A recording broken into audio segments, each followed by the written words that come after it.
சகலம். இந்த இரண்டினாலும் நாம் பெறுவது துன்பமே அன்றி இன்பமில்லை. அதை முதல்ல வாங்கிக்கணும்.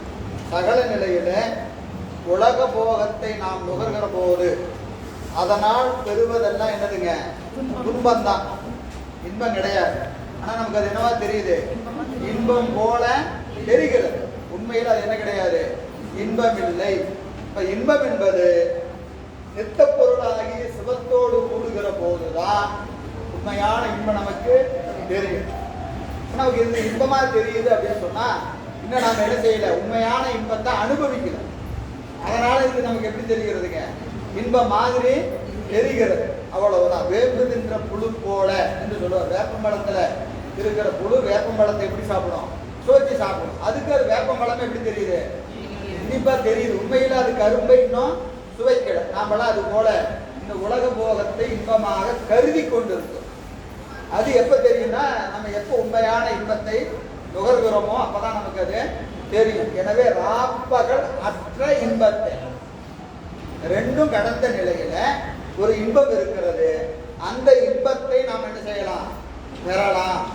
இன்பத்தே நன்னி, இன்பத்தே நன்னி, நன்னுதல், இங்க நுகர்தல், இன்பத்தை நுகர். இன்பத்தை நன்னி அருளானது சிவத்தை ஆக்கும்.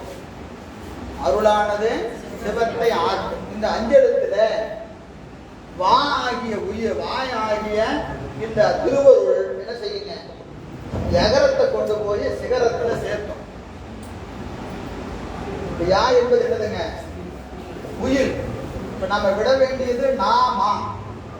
இந்த ரெண்டையும் விடணும். விட வேண்டியது நாமா.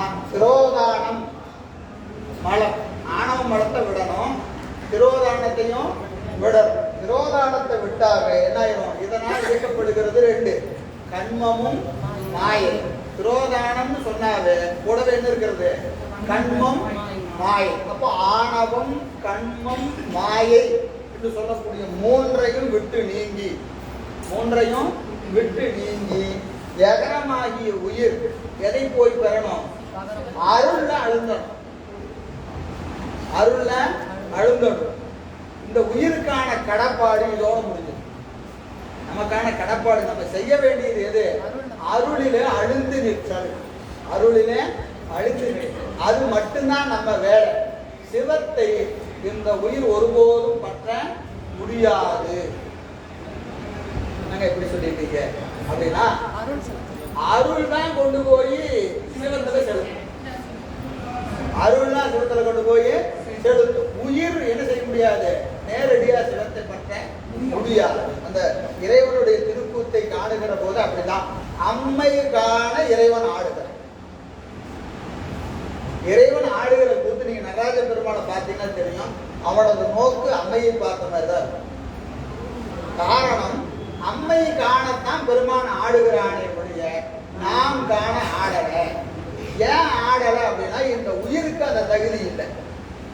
உயிருக்கு அந்த தகுதி இல்லை. அப்போ அந்த பேரின்பத்தை நமக்கு ஊட்டுபவள் யாருன்னா தாய் தான். அம்மை தான் உயிரை என்ன செய்வார்? சிவத்துல கொண்டு போய் செலுத்துவார். உயிர் எகரத்திலே ஒடுங்க, எகரம் சிகரத்தில ஒடுங்கும். சிகரத்துல ஒடுங்கும். அந்த சிகரத்தில் ஒடுங்குகிறது. அருள் ஒடுங்குவதல்ல. அருளோடு எது ஒடுங்குகிறது? உயிரும் ஒடுங்குகிறது. உயிரும் ஒடுங்குகிறது. எனவே நம்முடைய கடப்பாடு அருளை பற்றி நிற்றலே. அருளை பற்றி நிற்கணும். நல்லா ஞாபகம் வச்சுக்கணும். இங்க அருள் சிவம்னு ரெண்டு சொன்னாலும் உடனே அம்பாள் சன்னதியில போய் உட்கார்ந்து கூடாது. அம்பாள் சன்னதியில போய் ஐயா சொல்லிட்டாரு, இனிமேல் போய் அம்பாள் சன்னதியில போய் உட்கார்ந்துட வேண்டியதான். நமக்கு திருமேனி என்று சொன்னாலே அது அருள் தான். இந்த சிவலிங்க திருமேனி இருக்கு பாருங்க, அது என்னது? அருள் தான். அது வடிவு அப்படின்னு சொன்னா அது அருள் தான். அந்த வடிவை இடமாக கொண்டு வெளிப்படுவது சிவம். இப்ப சிவலிங்க திருமேனியை பார்க்கிற போது அங்க எப்படி பார்க்கணும்? சிவசக்தியாகத்தான் பார்க்கணும். சிவமும் சக்தியும் பிரிப்பின்றி நிற்பது. பிற்காலத்துல நம்ம அறிவு ரொம்ப தோளமா இருக்கிறதுனாலதான் அம்பாள் சன்னதி தனியா சாமி சன்னதி தனியா வச்சதெல்லாம் பிற்காலத்துல வந்தது. காரணம், நம்ம அறிவு ரொம்ப தூளமாயிட்டே வருது. அறிவு தூளமா சிவமாவதினாலே நம்ம அறிவுக்கு விளங்கும் பொருட்டு அம்மைக்கு ஒரு சன்னதி, இறைவனுக்கு ஒரு சன்னதின்னு வைத்திருக்கிறோம். ஆனால் உண்மை நோக்கம் இறைவனும் இறைவனும் பிரிப்பின்றி நிற்பது. எங்க சக்தி இருக்கிறதோ அங்கு சிவம் வெளிப்பட்டு நிற்கும். எங்க சிவம் இருக்கிறதோ அங்க சக்தி இருக்கும். இதை தனியா அதை தனியா பார்க்கவே முடியாது. சூரியனையும் சூரியனது கதிரையும் பிரித்து காணவே முடியாது. அப்போ இறைவன் எங்கு பார்த்தாலும் அங்கே அருளின் வழியாகத்தான் சிவத்தை பார்க்க முடியும். அருளின் வழியாக சிவத்தை பார்க்க முடியும் என்று சிவத்தை தனித்து நம்மால் என்ன செய்ய முடியாது, காணவே முடியாது. சித்தாந்த சைவர்கள் இதை முதல்ல அறிவுல காணும். சக்தியை தனியா பார்க்கிறது, சிவமா தனியா பார்க்கிறது என்பது நம்முடைய நிலை அல்ல. ஆனா அப்படி பார்க்கிறாங்களே அப்படின்னா அதெல்லாம் கீழே. அறிவு ரொம்ப தூளமாகும் போத அம்மையை தனியா பார்க்கறது, பெருமானம் தனியா பார்க்கறதெல்லாம் அவர் படிநிலையில அறிவு விளக்கத்திற்காக காணுகிற நிலை தான். உண்மையான நிலையில பெருமானையும் பெருமாட்டையும் தனியா பார்க்கவே முடியாது. எங்கேயாவது திருமுறைகள்ல பெருமான தனித்து சொல்ல எடுத்து பாருங்க. இருக்கா? உண்ணாமுலை உமையாளோடு உடனாகிய ஒருவன். நீங்க எங்க பெருமான சொன்னாலும் அம்மையை சொல்லிதான் பெருமான சொல்லுவாங்க. போய் திருமுறையில எடுத்து பாருங்க. எங்கேயுமே பெருமானை தனித்து சொல்லுகிற வழக்கம் இல்லை. பெருமாட்டியை தனித்து பாடுகிற பாடல் திருமுறைகள்ல கிடையாது. காரணம் ரெண்டும் பிரிப்பின்றி நிற்பது. ரெண்டும் பிரிப்பின்றி நிற்பது. சிவசக்தி சிவசக்தி. எனவே நாம் அனுபவப்படணும். நாம் முதல்ல எதோடு அனுபவப்படணும்? அருளோடு சம்பந்தப்படணும். சரி, அருளோடு சம்பந்தப்பட்ட போதுமான்னு கேட்டா இல்லை. அருளின் வழியாக சிவத்தோடு சென்று சேரணும். இது நமக்கு ரொம்ப அழகா சொல்றாரு. அருளோடு சம்பந்தப்பட்டா சுகப்பிரபைன்னு பேர். இதுக்கு என்ன பிறகு? சுகப்பிரபை. சுகப்பிரபைன்னு என்னதுங்க? சூரியன் வருவதற்கு முன்பாக என்ன வரும்? சூரியனது கதிர் வருதா இல்லைங்களா? அதுக்கு என்னது? சூரியோதயம். சூரியோதயம். சூரியோதயம் எத்தனை மணிக்கு? 5:30 மணிக்கு சூரியோதயம் வருது இல்லையா? சூரியன் வரமாட்டான். ஆனா என்ன வந்துடும்? அவனது கதிர்கள் கிழக்கு வானத்துல அப்படியே தோன்றும். அதுக்கு சூரியோதயம் பேர். சூரியோதயம்னா ஆனா சூரியன் வரணும். சூரியோதயம் வந்தாச்சுன்னா பொருள் தெரியுமான்னு கேட்டா தெளிவா தெரியும். எப்ப தெரியும்? சூரியன் வந்தாதான் தெரியும். சூரியன் வந்தாதான் தெரியும். இன்பமாவது உயிர் சிவத்தோடு கலத்தலை அன்றி அருளோடு கலத்தல் முற்று பெற்ற நிலை அல்ல. நமக்கு முற்று பெறுவது எங்க? சிவத்தோடு கலக்க வேண்டும். சிவத்தோடு கலக்க வேண்டும். அருளை பற்றி தான் கலக்க முடியும். வழி அதுதான். வழி அதுதான். அதான் இங்க சொல்றாரு. அருளானது சிவத்தை ஆக்கும். உயிருக்கு அருள் என்ன செய்யும்? சிவத்தை ஆக்கும். ஆக்குன்னு அனுபவமாக கொடுக்கும். அனுபவமாக கொடுக்கும். அப்போ உயிர் அருளை பற்ற யகரம் வகரத்தை பற்ற வகரம் சிகரத்துல போய் செலுத்தும். அதான் நம்ம அஞ்சு இடத்துக்கு முதல்ல என்ன செய்யணும்? நமசிவாயன்னு சொல்லணும். அப்புறம் சிவாய நம்ம. அடுத்தது என்னதுங்க? சிவய. சிவய. இது 3வது நிலை. இது திரிபுடி நிலைன்னு பேரு. 2 நீங்கியாச்சு. 3 பொருள் இருக்கு. 3 பொருள் இருக்கா இல்லையா? இது உயிர், இது சிவம், இது அருள். இது காண்பான். காண்பான் யாரு? உயிர். அனுபவம் யாரு காணுது? உயிர் தானே காணுகிறது. இது காணப்படுகிற பொருள் சிவம். எதன் வழியா காணும்? அருள் வழியா காணும். இது அறிவு சிவஞானம். காண்பானாகிய உயிர் சிவஞானத்தை துணை கொண்டு சிவத்தை காணும். சிவத்தை காணும். இங்க எத்தனை பொருள் இருக்கு? 3 பொருள். 3 பொருள். காண்பான், காணப்படும் பொருள், காண்கின்ற அறிவு. ஞாதிரு, ஞான, ஞேயம். ஞேயம் என்பதற்கு அனுபவ பொருள் பேர். ஞேயம்னா அனுபவ பொருள். ஞானம் அறிவு. இங்க எது அறிவு? அருள்னா அறிவா நிக்கணும்.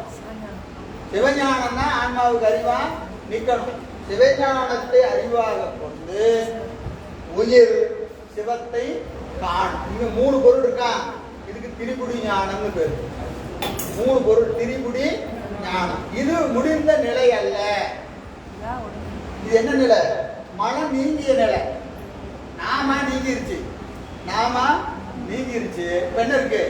சிவம் இருக்கு, உயிர் இருக்கு, சிவஞானம் இருக்கு. சிவஞானம் இருக்கு. 3 பொருள் தெரியுதா? 3 பொருள் தெரியுதா இல்லையா? இது தெளிவு காட்சி இல்லைன்ற என்னங்க 3 பொருள் தெரியுது, தெளிவு காட்சி இல்லைன்னா இல்லை. இது அடுத்த நிலைக்கு வரும். எது? சிவ அப்படின்னு வரும். அடுத்த நிலை என்னதுங்க? சிவ. இப்ப என்னாச்சு? எது இல்ல? யா இல்ல. எங்க போச்சு? எங்க போச்சு? நாம நீங்கின மாதிரி யாவும் நீங்கிச்சா? வகரத்திலே அழுத்தி நிற்கிறது. யா என்ற ஒரு பொருள் தெரியாம நான் அறிகிறேன், நான் காண்கிறேன் என்கின்ற நினைப்பு இல்லாம உயிர் எதுல ஒடுங்கிருச்சு? வாழ ஒடுங்கிருச்சு. இப்ப என்ன இருக்கு? சிவ என்கின்ற நிலை. இதெல்லாம் எழுத்துல கிடையாது, அறிவு நிலை. நமசிவாய என்பது ஒரு அறிவு நிலை, சிவாய நம என்பது ஒரு அறிவு நிலை, சிவைய என்பது ஒரு அறிவு நிலை, சீவ என்பது ஒரு அறிவு நிலை. அடுத்த நிலை இதுதான் முக்தி பேரு. ஆன்மா முக்தி நிலையில நிற்கிற போது சிவம் ஒன்றே காணும். அங்க நான் காண்கிறேன், என் அறிவு கொண்டு காண்கிறேன், எதுவும் தெரியாது. உயிர் எப்படி நிற்கும்? சிவமாகவே நிற்கும். முக்தி நெறி அறியாத மூர்க்கரோடு முயல்வேன். முக்தி நெறி எனக்கு எதுவும் தெரியாம நான் எப்படி நின்ன? மூர்க்கனா நின்ன. அது என்ன நிலை? நமசிவாயனுக்கிறதான். உலக பொருள் மீது இப்ப ஆசை இருக்காது. நமசிவாயன் சொல்லும்போது நான் பெருமாண்ட போயின்னு கேட்கறான், இதை கூட அதை கூட கேட்கறேன் இல்லையா? அவன் யாரு? மூர்க்கன் தானே. முக்தி நெறி என்னன்னே தெரியல. பெருமாண்ட போய் முக்தி கொடு, வீடு பேரு கொடு, உன் அருளை கொடு, உன் திருவடியை கொடுன்னு கேட்காம எனக்கு இதை கூட அதை கூட போய் கேட்டுக்கிட்டு இருக்கிறேன். அவன்கிட்ட என்ன கேட்கணுமோ அதை கேட்காம என்னது கேட்டுக்கொண்டு இருக்கிறேன்? எதையோ கேட்டுக்கிட்டு இருக்கிறேன். முக்தி நெறி அறியாத மூர்க்கரோடு முயல்வேன். அவன் என்ன செய்யலாம்? பக்தி நெறி அறிவித்தான். பக்தி நெறி எனக்கு அறிவில விளங்குமாறு செய்யும். பக்தி நெறி அறிவித்து பல வினைகள் பாரும் மன்னம். பாருதல் நீங்குதல், மாற்றுதல், நீங்குதல். பக்தி நெறி அறிவித்தான் பல வினைகளை நீக்க. பல வகையான வினை, சஞ்சித வினை எல்லாமே குருநாதனா வந்து நீக்க செஞ்சு வினையெல்லாம் நீக்கி பக்தி நெறி அறிவித்து பல வினைகள் பாரும் மன்னம். சித்த மலம் அறிவித்து சித்தத்தில் இருக்கிற பலத்தை நீக்கினான், நாமாவை நீக்கினான். சித்தமலம் அறிவித்து சிவமாக்கி என ஆண்ட. இதெல்லாம் நான் செய்யல, அவன் என்னை செய்வித்தான். இது எதுவுமே நம்ம முயற்சி எதுவுமே இல்லை. அவன் தான் இதையெல்லாம் செய்யணும். இந்த படிநிலையில இந்த நிலையில இருந்து இந்த நிலைக்கு யார் கொண்டு போகணும்? அவன் தான் கொண்டு போகணும். அப்ப நாம என்னங்க செய்யறது? நாம என்ன செய்யலாம்? விரும்ப வேண்டும். நம்மளுடைய பங்கு என்னன்னு கேட்டீங்கன்னா, இதை நாம் விரும்ப வேண்டும். விரும்பினால் இறைவன் கூப்பிடுவார். நமக்கு இந்த முயற்சி நம்ம கையில இல்லை. இது எந்த முயற்சி நம்ம கையில கிடையாது. நாம அவ ஒடுக்கணும்னா உட முடியுமா? யாரை போய் வாழை ஒடுக்கணும்னா நம்மளை போய் ஒடுக்க முடியுமா? எது செய்ய முடியாது. அப்ப நமக்கு என்ன இருக்கணுங்க? விருப்பம். அந்த பேரின்பத்தை ஞானிகள் நுகர்ந்த நுகர்ச்சியை இந்த காலத்திலேயே நாம் நுகர வேண்டும் என்கின்ற வீடு வேற்றின் மீது தீராத காதல் நமக்கு வேண்டும். அந்த காதல் இருந்தா பெருமான் என்ன செய்வான்? வேண்டுவார் வேண்டுவதே ஈவான். வேண்டியவற்றை அவன் கொடுப்பான். எதை வேண்டணுங்கிறதுலதான் தகராறு. நமக்கு எல்லாம் என்னது? எது தேவையில்லையோ அதையெல்லாம் நம்ம விரும்பி கேட்டுக்கிட்டே இருக்கிறோம். ஏன் கேட்கிறோம்னா அதுக்கு நமக்கு அறியாமை என்று பல காரணங்கள் சொல்லப்பட்டாலும் கூட நாம் என்ன செய்ய வேண்டும்? உயர்ந்த பொருளையே விரும்ப வேண்டும். இச்சை என்பது எப்படி இருக்கணுங்க? உயர்ந்த பொருள் மீது நமக்கு விருப்பம் இருக்கணும். இன்னும் நமக்கு எப்படி இருக்குன்னா கீழான பொருள்கள் மீது அழிகின்ற பொருள்கள் மீது நமக்கு என்ன இருக்கிறது, விருப்பம் தொடர்ந்து இருந்து கொண்டுதான் இருக்கிறது. இப்போ இதை விடணும் என்று சொன்னால் இதை நீங்க என்ன முயன்றாலும் விட முடியாது. அப்போ நாம் என்ன செய்யணும், உயர்ந்த பொருளை நேசித்தால் இழிந்த பொருள்கள் தானே நீங்கும். இருள் நீங்கி ஒளி வருவதில்லை, ஒளி வந்தால்தான் இருள் நீங்கும். அப்ப இருள் நீங்கணும்னா முதல்ல என்ன செய்யணும், ஒளி வரணும். சிவத்தின் மீது நமக்கு விருப்பம் வந்தால் ஏனைய கீழான விருப்பங்கள் எல்லாம் தானாக நீங்கும். அப்ப நாம செய்ய வேண்டியது என்னங்க, சிவத்தை நேசிக்கணும், சிவத்தை நேசிக்கணும், அவனை பூசிக்கணும். நேசித்தா இப்படி எனக்கு நிறைய அன்பு இருக்கு, எங்க வீட்டுக்காரர் வந்து உங்க மேல ரொம்ப அன்பா இருக்கிறேன், ரொம்ப அன்பா இருக்கிறேன்னு சொல்லுவான். அம்மா வாயிலேயே பேசிட்டே இருக்கிறீங்களே, வெறும் வாய் தாங்க எங்க வீட்டுக்காரர் அப்படின்னு சொல்லுவோமா இல்லையா? அப்ப என்ன செய்யணும், செயல்ல காட்டுங்க. எப்படி காட்டணும், வரும்போது ஏதாவது வாங்கிட்டு வாங்க, ஒரு பிறந்த நாளோ ஒரு புடவை வாங்கி கொடுங்க. அப்ப அன்பை என்ன செய்யணும், வெளிப்படுத்தணுமா இல்லையா? வெளிப்படுத்த அது அன்பு ஒரு பயனும் இல்லை. இப்ப இறைவன் மீது நமக்கு அன்பு இருக்கிறது என்பதை எப்படி வெளிப்படுத்த முடியும், எப்படி வெளிப்படுத்தணும்? பூசை தான், பூசையும் 5 எழுத்துதான், அப்படிதான் வெளிப்படுத்த முடியும். வேற எந்த வகையிலையும் அவன் அன்பு மீது நம்ம அன்பை என்ன செய்ய முடியாது, வெளிப்படுத்த முடியாது. ஏன்னா அது செய்ய செய்ய அன்பு என்ன ஆகும், கூடும். செய்ய செய்ய அன்பு கூடும், இல்லைன்னா என்ன ஆகும், அது குறைஞ்சிக்கிட்டே வந்துடும். அன்பு நமக்கு குறைந்து கொண்டே வந்துடும். அதனால நம்ம என்ன செய்யணும், அந்த விருப்பத்தை பூசையின் வாயிலாக அவனுக்கு காட்ட வேண்டாம், நமக்கு நாம என்ன செஞ்சுக்கணும், சொல்லிக்க வேண்டியது. ஆனா அவனுக்கு தெரியும் உள்ள இருக்கிறான். நம்ம கூட நம்ம என்ன செய்வோம், ஒருபோதும் அருளும் பொருளும் இருக்கிறவங்க காட்ட மாட்டாங்க. அருளும் சரி பொருளும் சரி இருக்கிறவங்க என்ன செய்ய மாட்டாங்க, காட்ட மாட்டாங்க. இல்லாதவன் தான் என்ன செய்வான், இருக்கிற மாதிரியே காட்டுவான் இல்லையா? நான் பார்த்து நிறைய பணம் வச்சிருப்பாங்க, நம்ம வாட்டுக்கு பேசாம உட்காந்துருப்பான். ஏன்னு கேட்டா அவனுக்கு என்ன பயம், இருக்கிறத வெளியே காமிச்சா வம்பு அப்படின்னு அவன் என்ன செய்ய மாட்டான், காட்டவே மாட்டான். இல்லாதவனா என்ன செய்வான், எல்லாம் இருக்கிற மாதிரி காட்டிக்குவான். இந்த பொருளும் சரி அந்த பொருளும் சரி இருக்கிறவங்க என்ன செய்ய மாட்டாங்க, காட்டவே மாட்டாங்க. இல்லாதவனா என்ன செய்வான், இருக்கிற மாதிரியே காட்டிக்கிட்டு இருப்பான் இல்லையா? நம்ம என்ன செய்யணும்னா, நீங்க இருக்கிற மாதிரி இருந்தாலும் சரி இல்லாத மாதிரி இருந்தாலும் சரி மொத்தத்தில் என்ன செய்யணும், நேசிக்கணும், நேசிக்க வேண்டும். எனவே இங்கே அருளானது சிவத்தை ஆக்கும், அணுவை இருளானது தீர, இருளானது தீர அருளானது சிவத்தை ஆக்கும். அப்ப இருள் தீரணும்னா சிவம் என்ன ஆகணும், பிரகாசிக்கணும். அறிவுல சிவம் விளங்கணும்.